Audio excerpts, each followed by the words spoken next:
Okay, we're going to get started. Good afternoon. Thanks for joining us for this webinar from the Education Writers Association.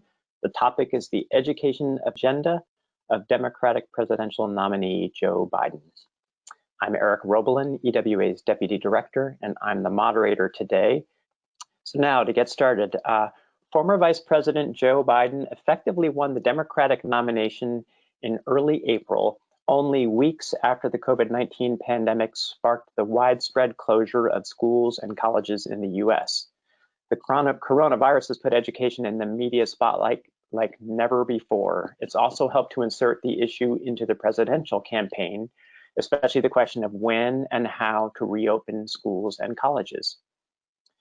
It's no secret that President Donald Trump and former Vice President Joe Biden have very different visions for the role of the federal government, including on education policy and funding. They also have very different ideas on addressing the pandemic. Today, we're going to hear more about the Biden campaign's ambitious plans for education, which run the gamut from the earliest years to K-12 schooling, higher education, and workforce training. We'll also hear about Biden's, quote, roadmap for reopening schools, and we will allow plenty of time for audience questions. So please start thinking about your questions now. Again, you can put them into the GoToWebinar panel. And today, I'm so pleased to introduce Stef Feldman, the National Policy Director for the Biden campaign. In this role, she oversees all policy development and strategy on economic and domestic policy issues, including education. Her prior experience includes 5 years in the Obama White House, ultimately serving as Vice President Biden's Deputy Director for Domestic and Economic Policy. One final note before we begin today, we have also reached out repeatedly to the Trump campaign with a similar invitation to participate in an EWA webinar. Unfortunately, we have not received a response so far. So, and now I will turn it over to Stef Feldman for some opening remarks. Take it away, Steph.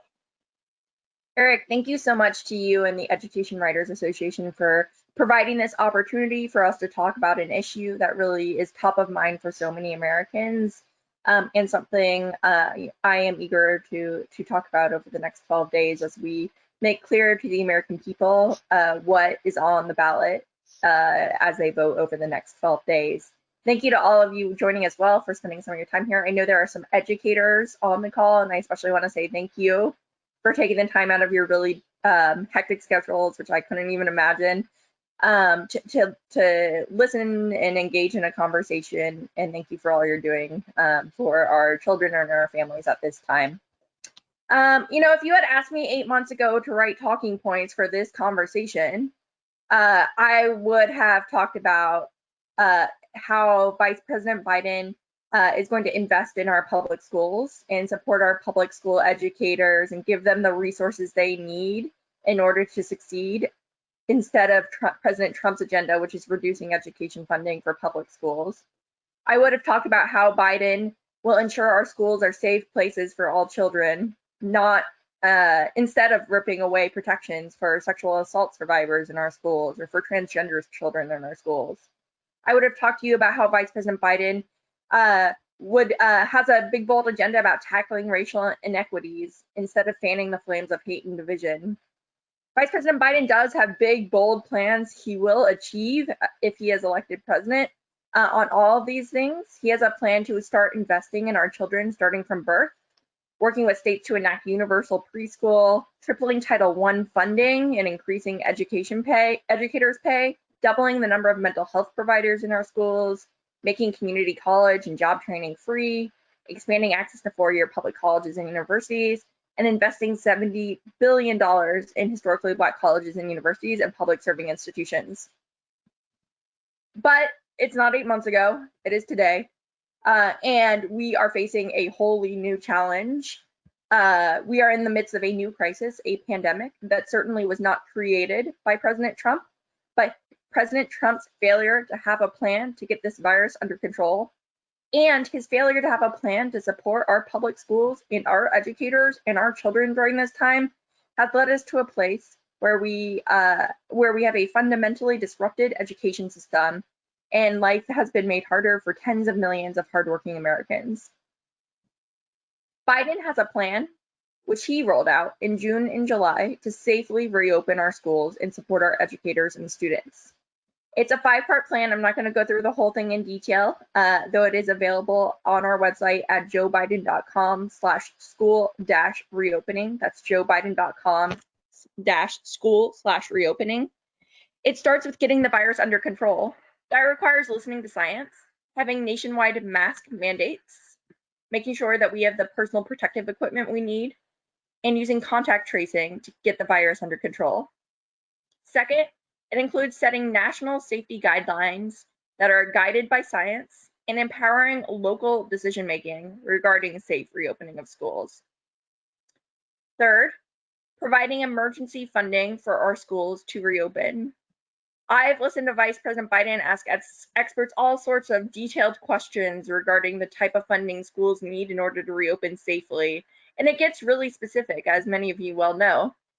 Schools need funding for things such as putting plexiglass around desks. They need funding for carts, so students don't have to go into the cafeteria and sit all in the same room in order to have lunch, but lunch can be delivered.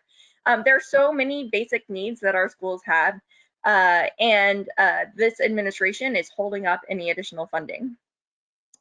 The fourth part is ensuring high quality learning during the pandemic, as educators are valiantly using remote learning.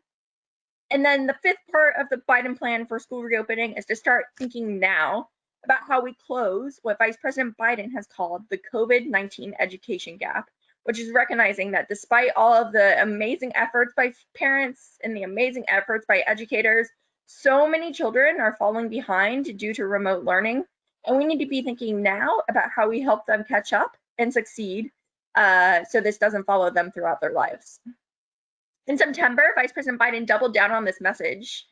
FEMA had just announced under President Trump's leadership that they will not help pay for cloth masks and other personal protective equipment for schools settings, claiming these basic health and safety costs for schools weren't emergency assistance. President Trump seems to just think that this is not an emergency. Vice President Biden thinks differently. Vice President Biden made clear that if he were president, he would direct FEMA to make sure that our K-12 schools get full access to disaster relief and emergency assistance funds under the Stafford Act. Biden would make sure that personal protective equipment and sanitation supplies for schools qualify as emergency protective measures with full eligibility for federal assistance. And on top of that, Vice President Biden would be working with leaders in Congress right now to pass an emergency package for schools so they have all the resources they need. That's money for things like ventilation and other health measures, but also money for things like hiring additional teachers so we can keep class sizes small and we can support our students' mental health during this time. In fact, as you may know, the nation's school superintendents estimate that we need about $200 billion right now in order for our schools to reopen safely. President Trump has been handling the negotiations for additional relief at the very least erratically, and that's not the type of leadership our public schools need. I'll end there. I think that the contrast that is put forward by the Vice President's plans is quite clear, but I am extremely eager to hear your questions and engage in a discussion. Thank you so much, Steph. We're going to dive right in. I want to pick up on something you mentioned about the mask mandates, and then you also talked a lot about assistance for schools. What would the approach be to children? Would they have to wear masks? And is there something that there would be some kind of federal enforcement, or what would that look like? Yes, so the Vice President has made clear that what he is calling for nationwide mask mandates. He would call every governor to the White House and ask them to put in place a mandate. And if they don't do it, then he would call every mayor in that state and ask them to step up and lead. And if they don't do it, then he will call on the American people to put on a mask, which the Vice President views as an act of patriotism. So we're not talking about the federal government doesn't have the authority to mandate that every person in this country put on a mask, but Vice President Biden does believe we are having a deficit of leadership. And we know, based on science, that the best thing we can do to get the virus under control at this very moment is have nationwide masking.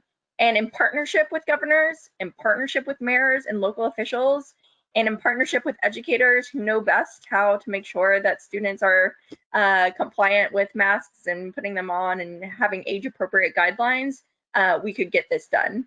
So that's the first step. The second step is also making sure that schools have the funding they need to acquire masks, to keep students distanced based upon scientific recommendations, to put plexiglass between students, to have sanitation and ventilation.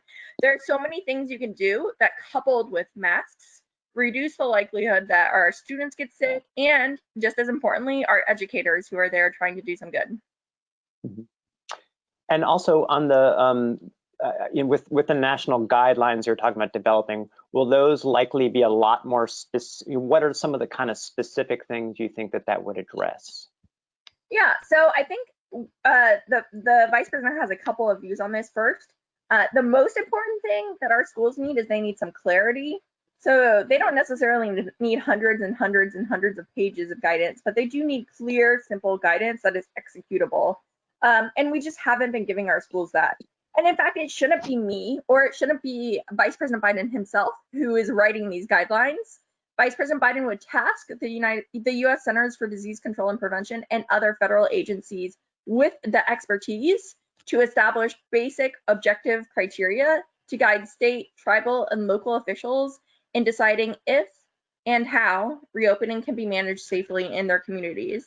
And it would also recognize that the situation is really, really different in different communities, depending on how much of a virus load there is in the community, depending on what resources are available in the community. These guidelines need to recognize the local expertise on the ground and really empower local decision makers to work with experts to figure out what is best. Okay, thank you. One question is, there's a lot of the actions that the federal government might want to take more broadly in education, require some work with Congress, and we don't know exactly what the makeup of Congress is. Are there particular things that the Trump administration, maybe actions they've taken, regulatory or guidance, on civil rights, Title IX, other issues? And I think in your opening remarks, you made one example. Are there areas where the administration could take executive action without, needing Congress to vote on it? And what would be a few of those key areas?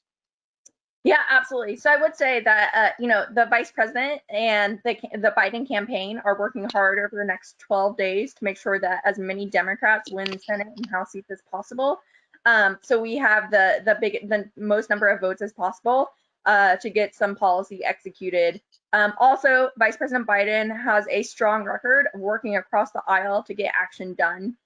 In fact, Vice President Biden went up to the Hill and got the 3 critical Republican votes needed to pass the Recovery Act in 2009. So this is something that he knows how to do given his experience and his work in Congress. So we are confident, I am confident that Vice President Biden, if elected, will be able to get some big, bold education legislation passed, and certainly immediate relief for our schools and our educators. But that doesn't mean that we're not also going to take executive action within existing authority. You mentioned a few of those things. So there are a lot of ways in which the Trump administration has rolled back rights for students in this country. A lot of that deals with transgender students or students who have experienced sexual assault. So Vice President Biden will absolutely roll back those or reverse those rollbacks in policy in order to make sure that we are creating safe spaces, safe opportunities for our students in our schools.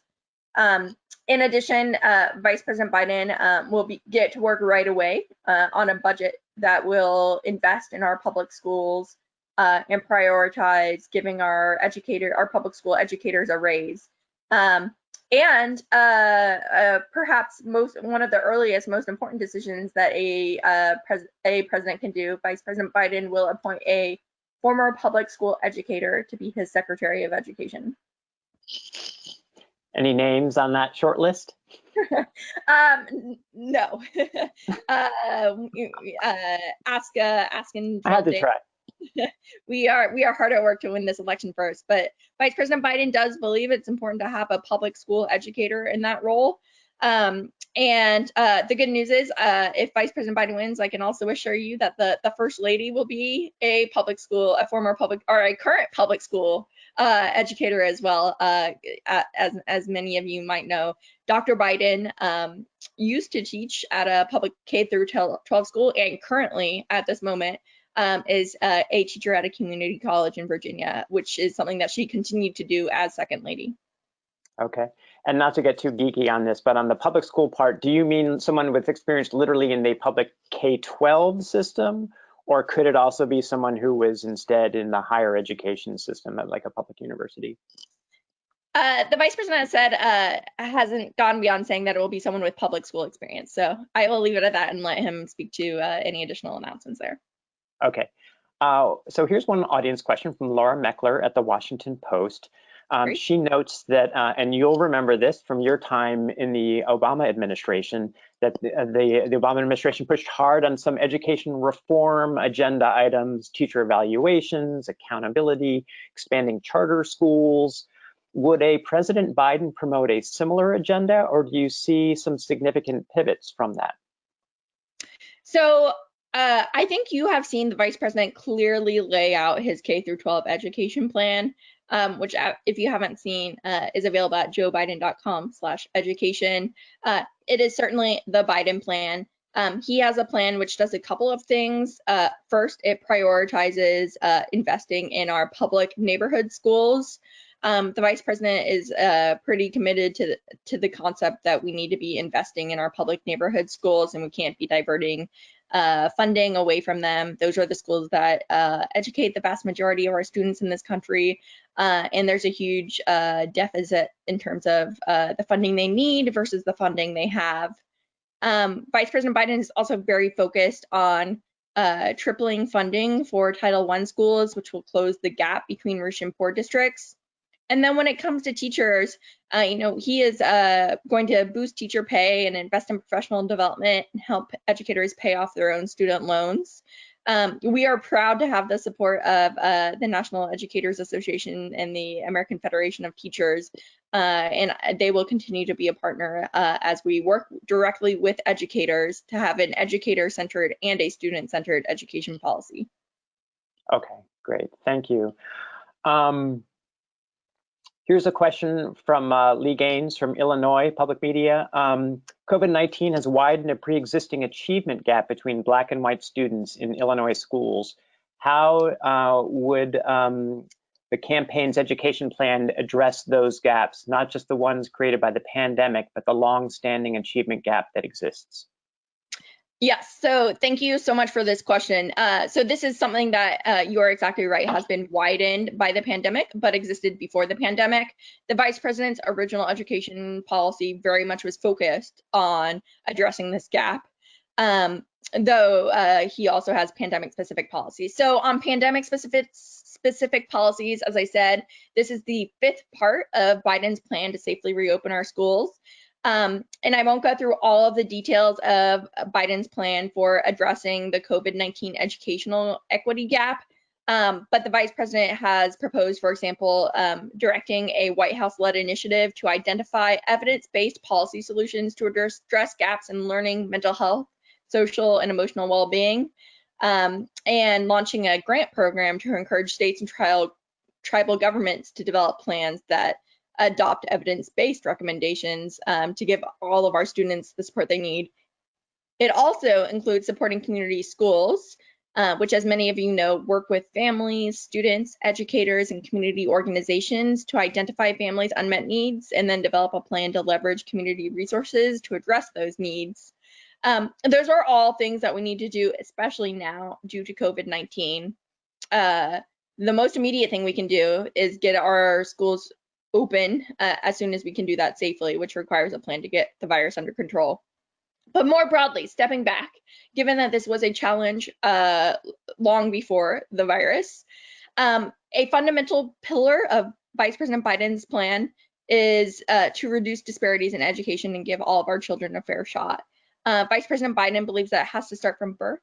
and at an early age, which is why he has policies to increase investments in childcare and make sure it's high quality childcare, to make sure every 3- and 4-year-old can go to free pre-kindergarten, which would be a fundamental change in early education for our children, to triple Title I funding, which would close the gap between rich and poor school districts, and then to go all the way up through post-secondary education, making sure that anyone who is hardworking can go to a community college for free or a job training program for free, to make sure we have wraparound services and supports at community colleges and at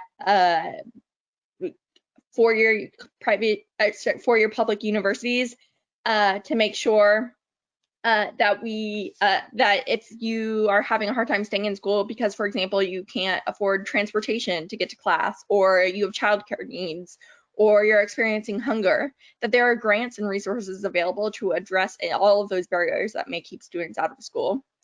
Vice President Biden is also very focused on the fact that many of the inequities in our system are based on race, which is why one of the reasons Vice President Biden has proposed to invest more than $70 billion in historically Black colleges and universities and minority serving institutions. A key here really is one of the driving factors for Vice President Biden doing that is recognizing that in order to meet the challenges of the moment, we need to be tapping into the talent at our historically Black colleges and universities and minority serving institutions. Which is why some of that funding will go to setting up research hubs and incubators at those schools. So graduates of those schools are creating the next pipeline of diverse K-12 teachers, are coming up with the solutions to tackle climate change and cancer and so many of the other challenges we have. Okay, thank you. We have a question here from Melinda Anderson, a freelance education journalist. This piggybacks on some of these issues around race and inequity. And she points out that that the Office for Civil Rights at the U.S. Department of Education, she says they've eliminated dozens of positions and reversed, oversight and racial inequities in school discipline and other issues. Will President Biden, if he wins the election, commit to fully reinstating OCR to its intended role as an investigator and watchdog in, quote, upholding students' rights? So Vice President Biden absolutely believes that we need a strong civil rights division in the Department of Education in order to protect the civil rights of our students and make sure that they are receiving all of the opportunities that they deserve under the law. That's a fundamental pillar of what our education system is supposed to be, and what the federal government's role is in education, is to be that type of oversight authority. Okay, thank you.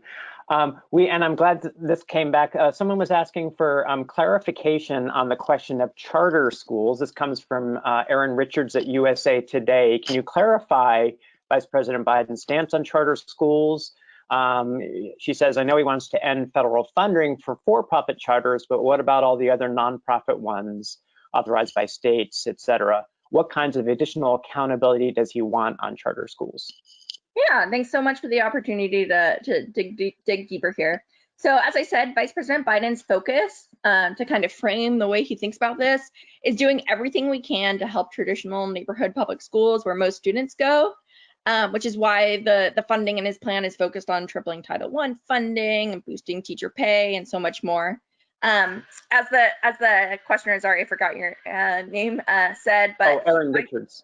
Erin, okay, terrific. As President Biden will ban for-profit charter schools from receiving federal funding because he just fundamentally believes that that if they aren't doing right by their students, no one should be getting rich by taking advantage of our kids. He will also, for nonprofit charters, Biden will make sure that we stop funding for charter schools that don't provide results. Biden believes we shouldn't be wasting the scarce resources that our public schools need so badly. And will require every charter school, including online schools, to be authorized and held accountable by democratically elected bodies like school boards, and also held to the same standards of transparency and accountability as all public schools. That means things like regular public board meetings and meeting all the same civil rights, employment, health, labor, safety, and educator requirements that public schools must. That's the fundamental premise of the Vice President's belief that every child, regardless of zip code or parents' income, race, or disability, should have the equal access to a high-quality public neighborhood education in their school. Okay. And when you said that he would not, I think he would not want to support ones that, quote, don't provide results. How would you define results? Like, on what basis would that kind of decision be made? Yes, so that would be something that would be an important priority for a Biden-Harris Department of Education at the beginning of an administration, is to figure out some rules to set standards that would measure that. Okay, and part of the whole premise of charter schools, I mean, there was a number of things, but one of the talking points from the beginning was that, there would be some engines of innovation, and people debate whether or not that's actually happened, but also flexibility to have some leeway from the rules and regulations that other traditional public schools operate. So does he just disagree? Does he just feel like they should not have any flexibility, any special flexibility? Vice President Biden doesn't think that we need to do away with all charter schools. He absolutely wants to support our traditional public schools, but that we feel, and he feels, that the way in which he has designed his policy will allow for charter schools that are delivering results to continue, while also making sure that our funding is focused on our traditional neighborhood public schools. Okay, thank you.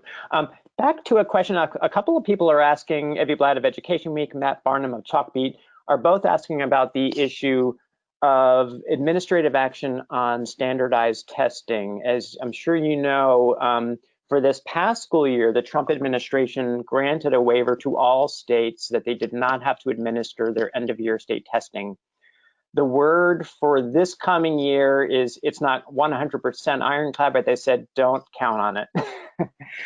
What message can you share for the states and school districts and others who are wondering about this? Would this likely be something that they would go along with, a waiver for a second year of end-of-year testing, or not?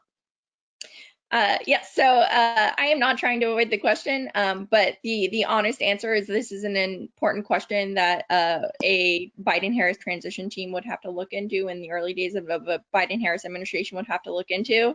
I think right now our focus is on doing everything we can to get our schools up and running as quickly as possible. And in some ways, the answer to this question depends on, how much progress we can make in supporting our schools and getting them back up and running. A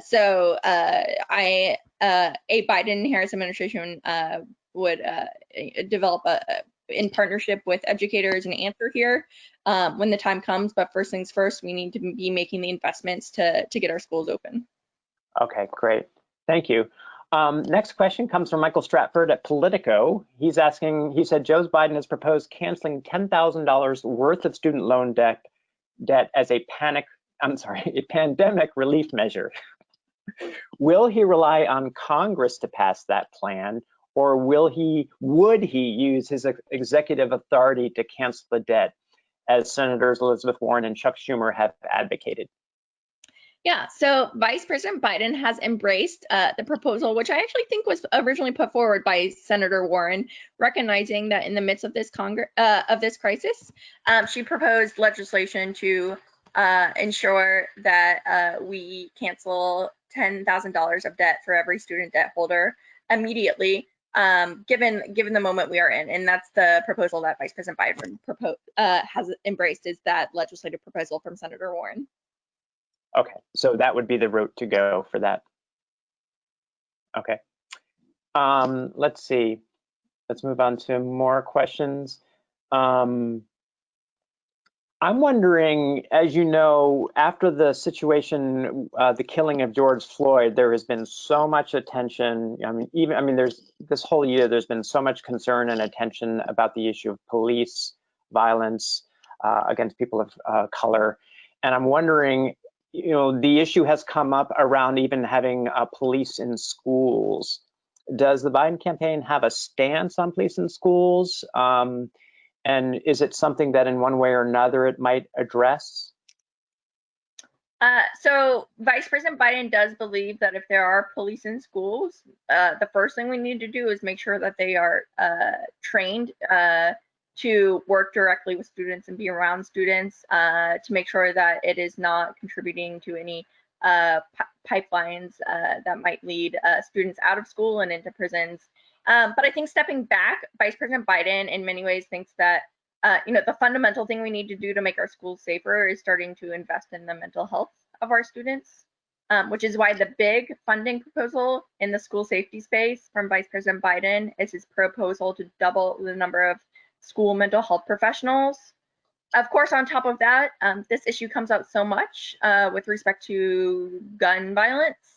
And Vice President Biden has a big proposal to address gun violence, including holding gun manufacturers accountable, repealing their immunity to be held accountable for the products they produce, and banning assault weapons and high-capacity magazines. I actually, when I worked for Vice President Biden at the White House, did a lot of work to help him as he responded to the Sandy Hook shooting and then all the shootings afterward. And I know that this is something where Vice President Biden is deeply invested in making sure that schools are a safe place to be for our students. Mm-hmm. And does he have a critique of how the Trump administration has handled that issue of school safety? What are his thoughts about how they've responded? Yeah, so I think a couple of things. So it seems like one of the answers that the Trump administration has had on school safety is arming teachers. Vice President Biden believes that our teachers have enough on their plate. They're already, often meal providers, mental health counselors, and teachers. They should be able to teach, and they should have resources that help them address everything else. And they certainly shouldn't have to arm themselves in order to make our schools safe. And Vice President Biden also believes, the Trump administration has failed to take action to control the public health crisis, which is gun violence in this country, and it's unacceptable. And I know that tackling gun violence will be a top priority of Vice President Biden. Speaking of the issue of mental health and concerns about that, Vice President Biden has highlighted, here's a question from Kelly Strobach at the National Association of School Psychologists, asking, she said that the Vice President has highlighted the importance of school psychologists and other school mental health professionals and acknowledged a shortage there. What steps, it sounds like this would be part of some work with Congress. What would you envision they would do to kind of support that workforce? Yes, so the first thing that the Vice President would do is work with Congress to secure funding so we can double the number of mental health providers in our schools, which is a pretty significant investment. But Vice President Biden believes it's one of the things we can do in the long term that will most benefit our students and help them be healthy and successful and thrive, which is why he believes that's a good place to put our federal dollars. In addition, Vice President Biden has proposed to expand investment in community schools, which means that they would bring in social workers to public schools to help address needs, which could include additional mental health supports and services beyond what can be provided by a school mental health professional, and helping coordinate and facilitate those opportunities for students. So there are actually few issues in K through 12 education, I think that the Vice President is more focused on right now than mental health of our young people. He often talks a lot about studies that show, the impacts of being in a community experiencing violence on young children. He, is very focused on the potential impacts, mental health impacts on our children of the virus. We have children who have lost family members, or had family members sick, or are experiencing stress and anxiety because their family members have lost a job or lost income. When we all go back to school after there is a safe and effective vaccine, which we all hope is soon, there are going to be long-term consequences of the virus, and one of those is going to be its mental health impact. Okay. Thank you for that. I recall during your opening remarks, you also talked about concerns about teacher pay in the country, thinking more about workforce issues and that teachers deserve a raise. I mean, do you see in a Biden administration a new role and much larger role of the federal government in teacher salaries? So how the vice president has designed his proposal is to increase teacher pay through the mechanism of tripling Title I funding and making that new funding be the first thing that funding has to be used is to provide pre-K, to increase teacher pay, to make sure that there's a robust curriculum across districts. Once that Title I funding, once those three criteria have been met, then that funding can be used for other needs by those Title I schools. So that's the first mechanism that the vice president is looking at to increase teacher pay. Okay, and just for quick context for the audience, Title I is like the single largest K-12 program that provides billions, I think somewhere around $15–16 billion. Someone in the audience will correct me. That's right. Of annual spending, primarily targeting students from low-income families. That's how it works. And so this would presumably then triple it from somewhere around $15–16 billion to closer to $50 billion per year. Okay, good. There's a question here from Melissa Corrin at the Wall Street Journal. She said she is curious how a Biden administration would approach some of the current discussions and legal developments around affirmative action. For example, the suit just filed by the Department of Justice against Yale University. Would a Biden administration continue to pursue that case?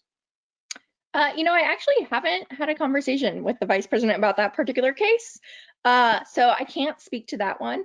I do know that Vice President Biden has had a longstanding record of supporting affirmative action because he believes that is good for our students and all of us and good for our country. So that's all I can say about affirmative action at the moment. Okay. Circling back to the issue of the teachers and teacher workforce, there's a question here, and one piece of context, it's around teachers of color. As we know, the student population is not mirrored by the teacher workforce, which is still primarily white. In fact, I've seen some analyses suggesting that the pandemic may make this even more stark, that contrast. So the question is, would there be any plans to recruit and retain teachers of color by a Biden administration? Yes, absolutely. So one of the vice president's proposals is to increase funding for historically Black colleges and universities and minority serving institutions by more than $70 billion. And a specific tenet of that proposal is to increase funding in graduate programs at those universities, which has the goal of expanding the pipeline of diverse HBCU and MSI graduates who then go into our K-12 schools. Now, once you have those new teachers in our public schools, we need to make sure that we are retaining them. And that requires increasing teacher pay, which is why we have our Title I proposal, and also providing opportunities for people to grow in their career. One of the proposals the vice president has is to actually pay teachers when they take on leadership roles within the school. So if they become mentors to other teachers, which is something that is already happening, we know, that should be an opportunity for teachers to earn a little bit of additional funding and advance in their career. The aim there is to provide an opportunity for individuals who might be really terrific teachers to stay in this classroom and feel like they are advancing in their career without having to leave. Okay. Here's a question about the ACA. If it's overturned as expected, what would be Biden's plan for providing college students with health care while on campus? Would they work directly with state schools and their on-campus health centers, or schools in the states on their own? Yeah, so the Affordable Care Act is something that is absolutely on the ballot in 12 days. And President Trump has made clear that he wants to get rid of the Affordable Care Act. He has asked the U.S. Supreme Court to eliminate the entire Affordable Care Act, and he has no plan for what happens if that takes place.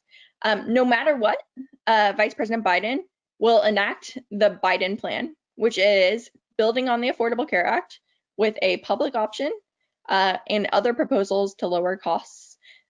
So I think Vice President Biden has a clear roadmap for what to do, regardless of what happens in the Supreme Court. The Vice President will enact his health care plan, which we've laid out. Okay. Here's a higher education question. What action would a Biden administration take to reverse steps by Secretary DeVos on student loan regulations like borrower defense and gainful employment? And would he change course on Title IX regs that have been opposed by survivor groups? Yeah. So Vice President Biden has a very long record on Title IX. Let me start there.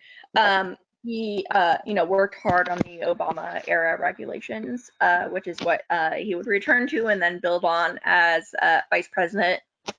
He also did a great amount of work as vice president to change the culture on sexual assault in college campuses.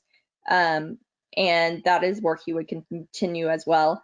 When it comes to for-profit education, the Biden administration's proposal is to require for-profits to first prove their value to the U.S. Department of Education before gaining eligibility for federal aid, and also return to the Obama-Biden borrower's defense rule, forgiving the debt held by individuals who were deceived by the worst for-profit colleges or career profiteers. Biden will also enact legislation eliminating the so-called 90-10 loophole, which some of you might know, but essentially this loophole gives for-profit schools an incentive to enroll veterans and service members, which is extremely egregious, in programs that aren't delivering results. Okay, thank you. I'm going to now turn to an early learning question.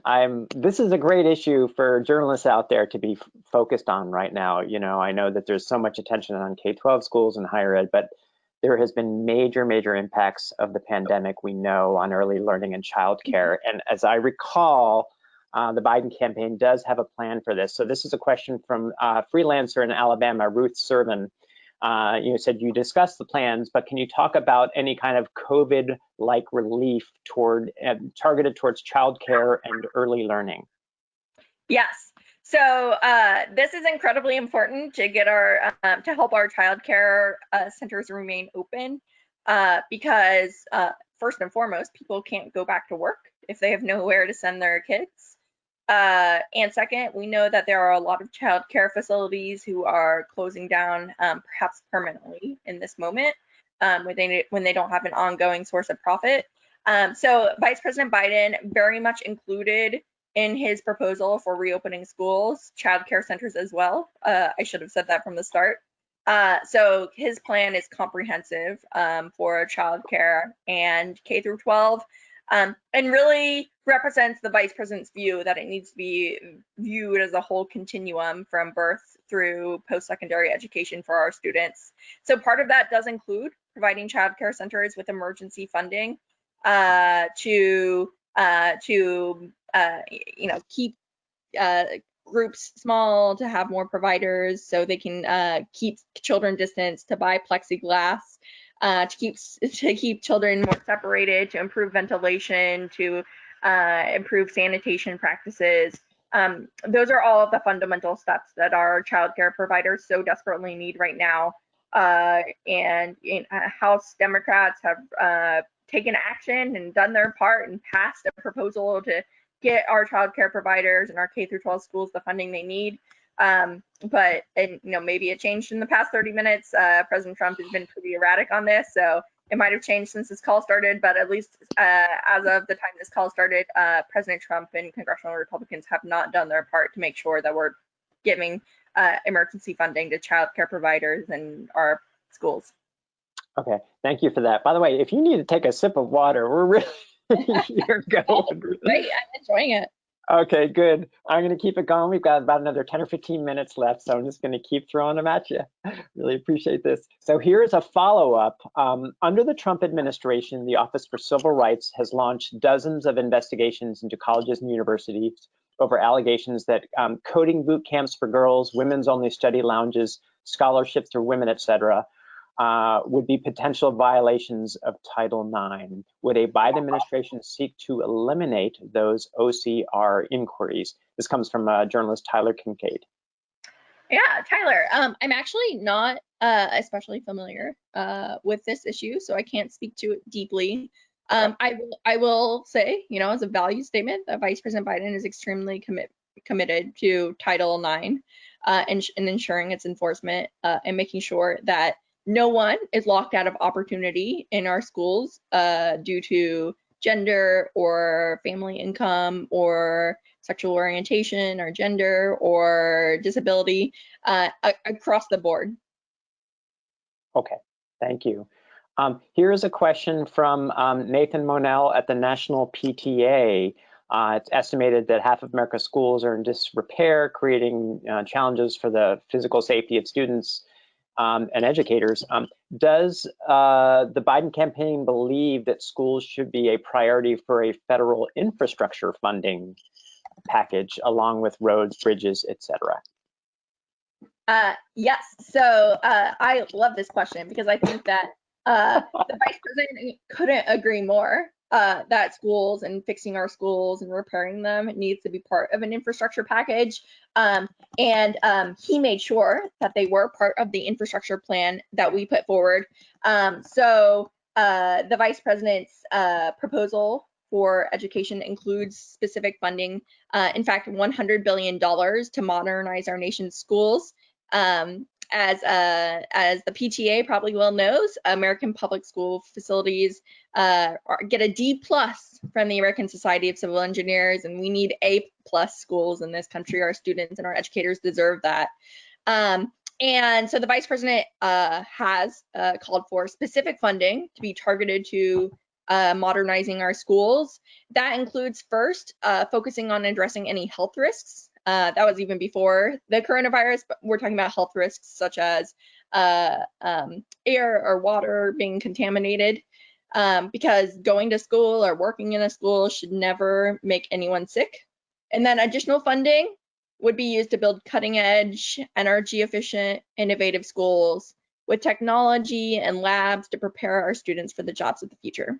And one of the reasons that I'm excited for Vice President Biden to hopefully win in 12 days is he is working quickly to enact his agenda on infrastructure, because that's one of the ways that the Vice President is going to pull us out of this economic recession and get people back to work. There are a lot of good jobs to be filled by people to redesign and modernize our public schools. So we can have a win-win here. We can invest in modernizing our public schools to create jobs and also provide a safer environment for our students and our educators, which they deserve. Okay, thank you. And there's quite a list here of ambitious and frankly expensive proposals. Where would a Biden administration find the money to pay for all of this? Yes, so we were very diligent about this throughout the campaign. I think there is a good bit of misinformation going around on tax policies at this moment, though, and deficit policies. So really appreciate the opportunity to talk about this. Okay. So the first thing that I want to emphasize about Vice President Biden's plans is that he has a plan to pay for all of his long-term spending by making the super wealthy and big corporations pay their fair share. This includes things such as making sure that capital gains, which is money that you make off of investments, is taxed the same way as earned income, because you shouldn't get a tax break just for having an investment when hardworking Americans are paying on their income at a higher rate. Vice President Biden has also made tax proposals to make sure that big corporations pay their fair share. I think it was last year that maybe 91 Fortune 500 companies paid $0 in federal taxes, which just makes no sense. So Vice President Biden would have a minimum tax on book income and make sure that big corporations pay their fair share. But most importantly, Vice President Biden's plan, we figured out a way to pay for all of his long-term spending plans without increasing taxes on people making less than $400,000 a year by 1 cent, which is the vast majority of Americans. I think it might be maybe 98% of Americans make less than $400,000, which is kind of amazing if you think about it, that you can do all of these big proposals by just making sure that the super wealthy and the big corporations pay their fair share. Vice President Biden isn't trying to punish them. He just wants them to pay their fair share so we can make investments that will grow the economy over the long run and create jobs. Okay. And I'm no expert in tax policy or anything like it. The only thing I do know is that wealthy individuals and corporations are very skilled at finding ways to minimize their taxable income and other types of investments. You know, are you going to hit up against a reality there where it's just not going to be feasible? And if so, then what would you do? So a lot of those loopholes are written into our tax code, so they can be changed. Okay. They are not, oftentimes, they're not people breaking the law. These are people complying with the law. So we need to change the law so people pay their fair share. There are also things you can do to make sure that you're enforcing our tax code, which is a part of it as well. But I think it's often, you know, if people aren't acting, and many times people are not breaking the law when they are not paying their fair share. Okay. I want to come back to an issue that actually came up a year ago, I guess it was, when there were still Democratic candidates vying against each other, including Kamala Harris and Joe Biden. The issue of school segregation and integration came up. And the question here is, what does Vice President Biden believe is the role of the federal government in school desegregation? Would he support federal interventions to ensure school integration? And if so, what would those look like? Yes. So Vice President Biden has a couple of policies responsive to this issue, which he did roll out in the primary. One of them is reinstating the Obama-Biden administration's actions to diversify our schools. So the Obama-Biden Department of Education issued guidance that supported schools in legally pursuing desegregation strategies and recognized institutions of higher education's interests in creating diverse student bodies. This has been rolled back. This is one of those things that a Biden-Harris administration will reinstate. Vice President Biden will also return to the Obama-Biden proposal to provide grants to school districts to create plans and implement strategies to diversify their schools. Okay. Would he go beyond voluntary measures, though, to put pressure on systems to rethink school boundaries and other things so that schools were better integrated by race and ethnicity? So the vice president, his plan is really modeled after the Obama-Biden plan, which is to make sure that we are giving guidance to our schools in legally pursuing desegregation strategies. He also has a number of other proposals. One of them is to make sure that we're building the best, most innovative schools in the country in low-income communities and communities of color. Oftentimes, we are not doing that, and we in fact need to have a competitive program challenging local communities to reinvent high school to meet the changing demands of work and have really creative, innovative schools in communities of color. On top of that, we also need to improve teacher diversity. So there are a whole bunch of steps that Vice President Biden is proposing on this action. Okay, thank you. A question here on serving students with disabilities from Laura McKenna, freelance journalist. Right now, millions of children with special needs are missing vital therapies at their schools. Will Joe Biden provide additional help for these children to make up for the lack of help now when the pandemic is over or eases? Yes, so another core tenet of Vice President Biden's proposal is to fully fund the IDEA, which is the law providing services and protections for students with disabilities. This law has never been fully funded, and that is a crying shame. And so Vice President Biden absolutely has a commitment to that. And that funding will allow us to make sure that students have the resources so they can fully participate in our public education student system, which is what they deserve. Okay, thank you. And for full disclosure, or not disclosure, but I used to cover the budget stuff, and it was both Republican and Democratic administrations had proposed budgets, and I'm guessing some of the Obama administration budgets did not request full funding for special ed. I stand to be corrected if I'm wrong about that. but I'm guessing that that has, I know generally that that's been a bipartisan challenge. Here's a question from Tom Talk at Future Ed. What would Biden do to address low-performing traditional public schools? Yes, so the first step is to make sure that we are providing these schools with the resources they need to provide a high-quality education to our students. Many times, Title I schools are unable, which, as Eric talked about earlier, are schools that are disproportionately serving students who come from low-income communities, and the schools themselves are under-resourced. Oftentimes, they do not have the basic funding needed to make sure that you have enough teachers, to make sure you have school supplies. These are the schools where you are hearing about teachers paying hundreds of dollars out of their own pockets to buy school supplies for their students, which is just outrageous. These are schools where they probably have no mental health provider in the school. They might not even have a school nurse. We need to be funding money so they can have school providers in the schools as well. The first step and the critical thing that a Biden administration will do right away is make sure that we are fighting for the funds that our underperforming schools need so our educators can succeed at their jobs.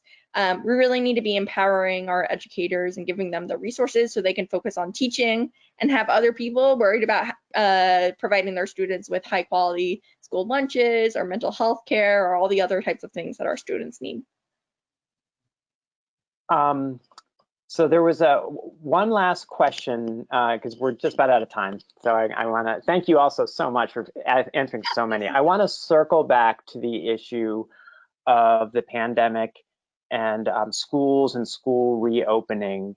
And I'm wondering your take, you know, is the Biden administration or Biden campaign, excuse me, Biden campaign stance on school reopening, you know, is there a concern that schools have been too slow, too reluctant to open? And are you going to push hard either with pressure or incentives if Joe Biden is elected president to accelerate the return to in-person schooling, given growing evidence we have about the harm that does come to kids where remote learning just is not really working for a lot of kids? Yep, so the funding we need here is funding so schools have the resources so they can actually get back to the job of reopening, and also funding and nationwide mask mandates and all the other steps we need to take to first get the virus under control, which is certainly not the responsibility alone of our public schools. We have a lot of people who first need to do the hard work of getting this virus under control. After that, Vice President Biden believes decisions on reopening have to be tied to the level of risk and degree of viral spread in the community.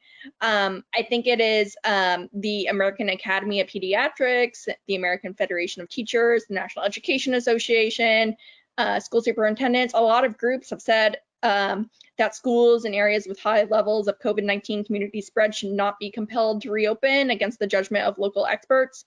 And that is certainly something that Vice President Biden agrees with. So the big federal role here is providing our local decision makers with the resources and the information they need to make smart decisions.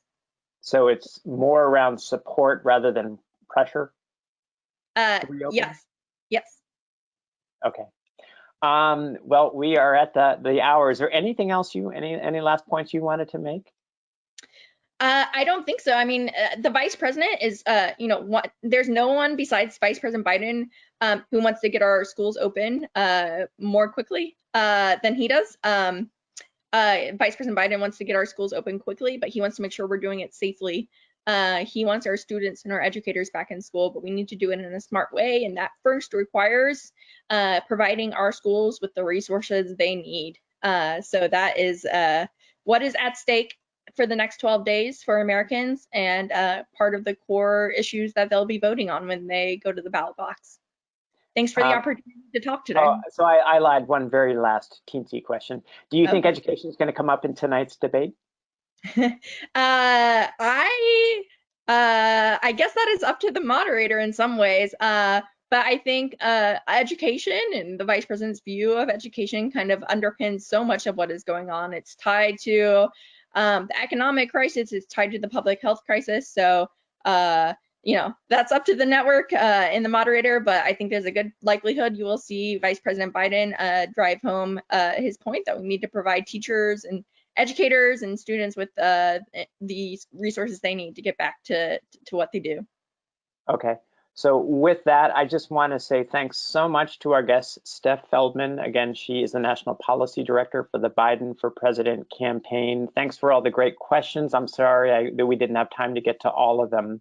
As soon as this webinar closes, you'll see an evaluation survey. Please take it. Your feedback is very important to us.